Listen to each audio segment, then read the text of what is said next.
நடப்பு ஐபிஎல் சீசனில் சென்னை சேப்பாக்கம் மைதானத்தில் சென்னை சூப்பர் கிங்ஸ், சிஎஸ்கே மற்றும் மும்பை இந்தியன்ஸ் அணிகள் இன்று மோதுகின்றன. இதனால் சென்னை மாநகரமே பெரும் எதிர்பார்ப்புடன் காத்திருக்கிறது. ஐபிஎல் போட்டிகளை காண சேப்பாக்கம் மைதானத்துக்கு வரும் ரசிகர்கள் டிக்கெட்டுகளை காண்பித்தால் மாநகர பேருந்துகளில் இலவச பயணம் மேற்கொள்ளலாம் என அறிவிக்கப்பட்டுள்ளது. அத்துடன் சென்னை மாநகரில் போக்குவரத்து மாற்றங்களும் அறிவிக்கப்பட்டுள்ளன. ஐபிஎல் போட்டியை காண வரும் ரசிகர்களுக்கு உதவ சென்னை மாநகர போலீசார் சென்னை சிங்கம் QR குறியீட்டையும் அறிமுகப்படுத்தியுள்ளனர். சென்னை மாநகர போக்குவரத்துக் கழகம் சிறப்பு பேருந்துகளை இயக்குகிறது.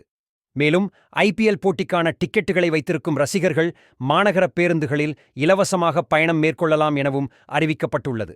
இது தொடர்பாக Chennai super Kings cricket limited நிறுவனத்திடம் பயண கட்டணம் பெற்றுக்கொண்டதால் பயணிகள் கிரிக்கெட் போட்டிக்கான நுழைவுச்சீட்டு வைத்திருந்தால் அதை நடத்துனரிடம் காண்பித்து பேருந்துகளில் குளிர்சாதன பேருந்து நீங்களாக போட்டி நடைபெறும் நேரத்திற்கு முன்பும் போட்டி முடிந்த பின்னரும் 3 மணி நேரத்திற்கும் மாநகர பேருந்துகளில் கட்டணமின்றி பயணிக்க அனுமதிக்கப்படுவர் என தெரிவித்துள்ளது.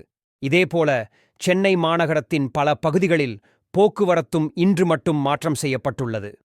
அதாவது சேப்பாக்கம் மைதானத்துக்கு செல்ல கார்பாஸ் இல்லாதவர்கள் கத்தீட்ரல் சாலையில் இருந்து ஆர்கே சாலை வழியாக சென்று காமராஜர் சாலையை அடைந்து மெரினா கடற்கரை சாலையில் வாகனங்களை நிறுத்திக் கொள்ளலாம். அதன் பின்னர் சுரங்க வழிப்பாதையை பயன்படுத்தி நடந்து மைதானத்துக்கு செல்லலாம் என தெரிவிக்கப்பட்டுள்ளது. அத்துடன் சென்னை மெட்ரோ ரயிலில் டிக்கெட்டில் உள்ள QR குறியீட்டை பயன்படுத்தி இலவச பயணம் மேற்கொள்ளலாம். சென்னை சேப்பாக்கம் சென்னை சிங்கம் IPL QR குறியீடு என்ற நவீன வசதி சென்னை பெருநகர காவல்துறையால் அறிமுகப்படுத்தப்பட்டுள்ளது. இந்த வசதி மூலம் பொதுமக்கள் கிரிக்கெட் போட்டியை காண வரும்போது தங்களுக்கு ஏற்படும் பிரச்சனைகளை இந்த QR குறியீடு மூலம் காவல்துறைக்கு தெரிவிக்கலாம். காவல்துறை உடனடியாக பிரச்சனைகளுக்கு நடவடிக்கை எடுப்பார்கள் என தெரிவிக்கப்பட்டுள்ளது.